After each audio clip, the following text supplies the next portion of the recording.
Welcome back boys and girls for another POV drive review with this 2019 Suzuki Vitara GLX. Kung di nyo pa napapanood yung in-depth review ko, just click this link or the link in the description below. Anyway, for now, let's drive the car. But before I drive the car, here's the key. Just normal key. Key fob. Siyang key. Parang remote lang. And there's two ways to enter the car. Syempre, gamit to or pindutin mo lang tong button na ito.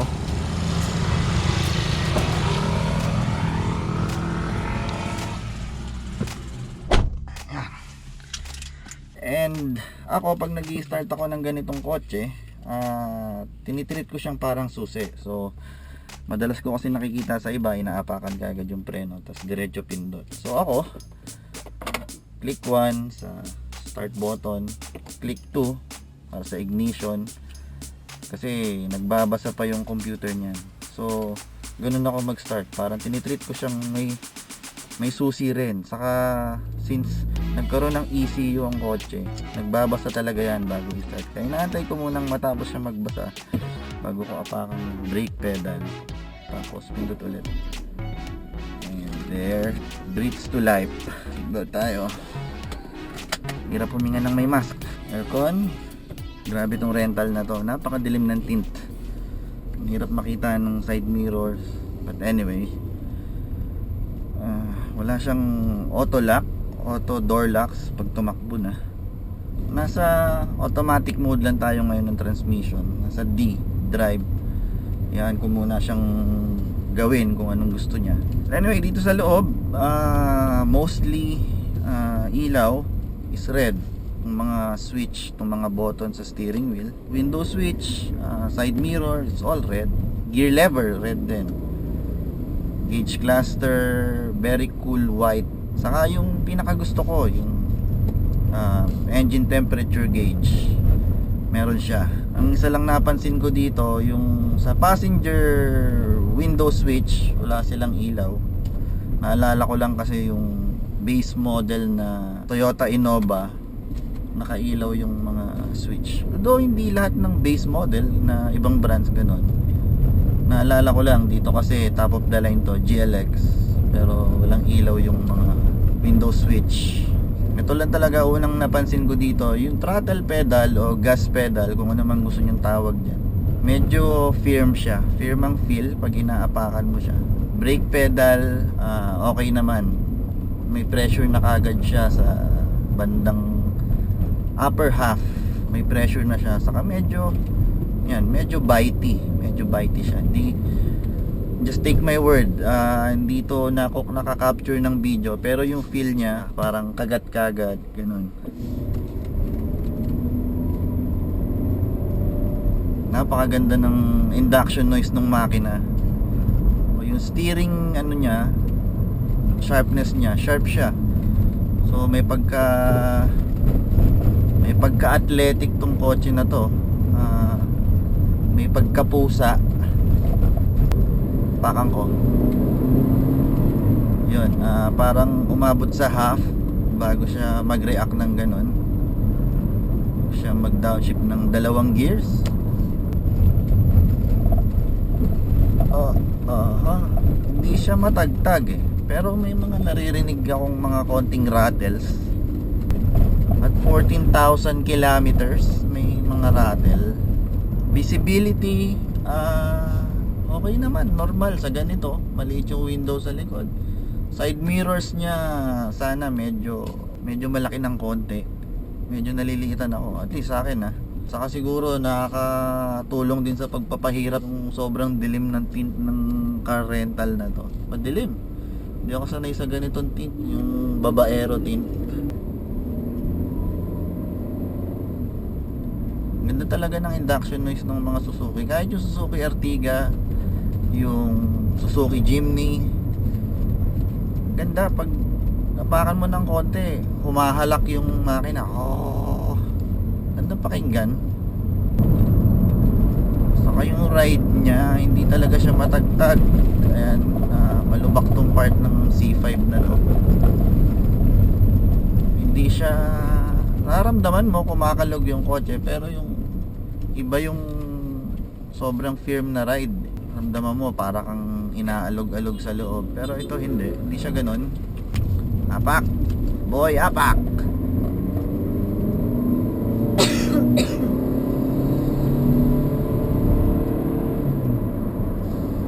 Ganun ang reaction niya. Di naman siya bitin kung wala kang sakay, dalawa lang kayo, dalawang bata, ganun, okay lang to, mag-e-enjoy ka pa rin. Pero na lang kung ganit ka sa kapangyarihan, parang politiko. Although ako, I have to admit, medyo spoil ako sa ganun kasi yung daily ko iba talaga humila kumpara dito. Pero hindi naman ganun lagi ang kasiyahan sa pagdadrive eh. Gaya nito, ang sarap drive-in kasi sporty yung handling niya. Tapos naririnig mo yung induction noise niya, maganda. Mas lalo na pag manual mode mo to kasi nagre-rev match siya, which is gagawin natin in a while. Nasa track lane tayo ng C5. Ito yung part na talagang lamog ka. Sa Montero namin dito, lamog ako dito. Hindi siya yung tumatalbog yung likod o firm yung likod. Na-absorb ng suspension saka ng tires, yung bumps. Manual mode tayo. Manual mode.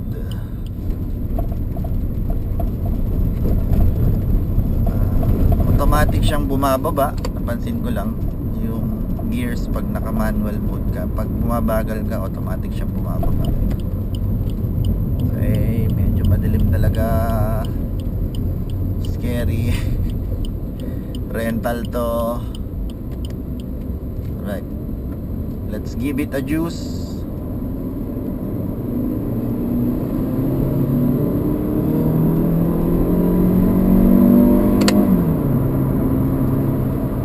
Alam kung automatic siyang nag-ship kapag medyo na-late ako ng ship. Try natin downshift.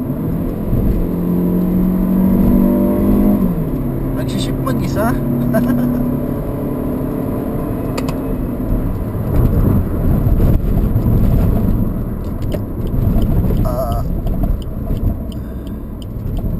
Nag-ship siya mag-isa pag malapit na siya sa red line, which is para sa akin not good. Kaya ka nag-manual para at least nakokontrol mo siya.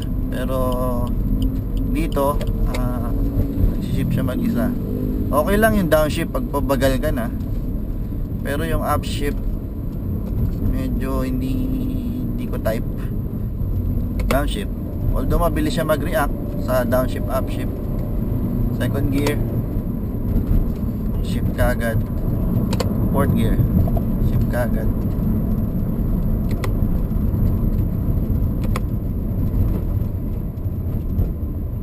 Nagulat lang ako dito nung unang pagpasok ko sa GLX na Vitara. Ang laki nung center screen ng infotainment system.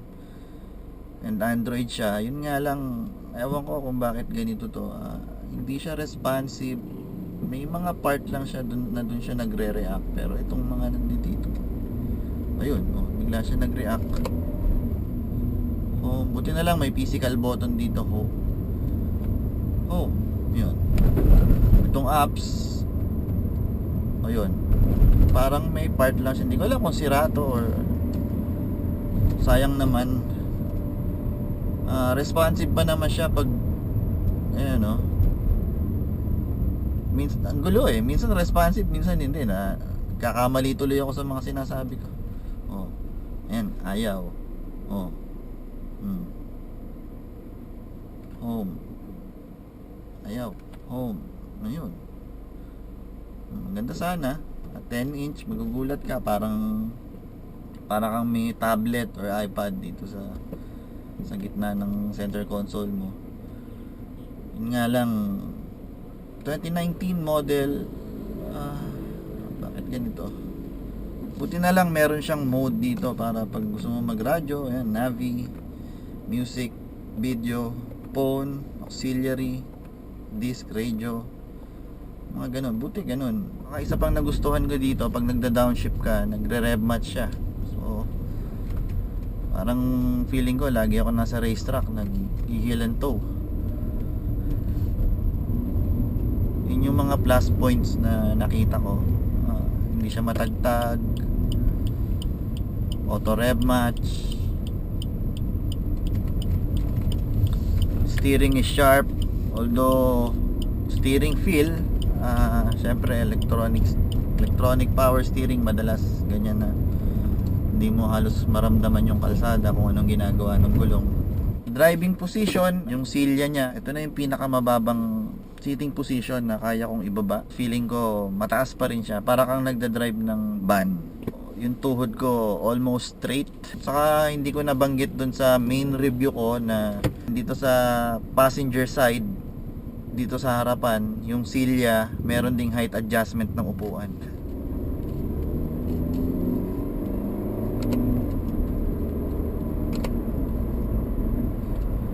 Downshift, rev match.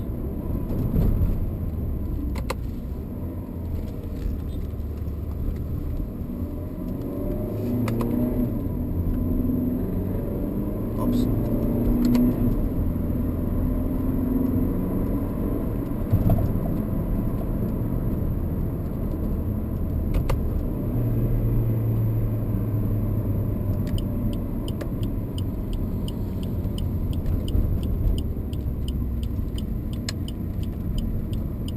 Alright.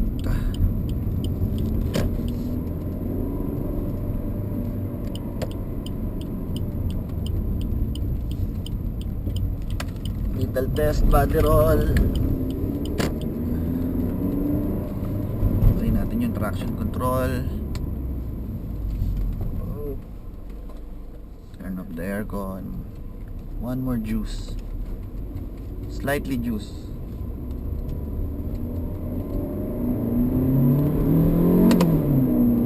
Nag-shift mag-isa. So first gear, nag-shift mag-isa. Around 5,000 plus RPM. Okay.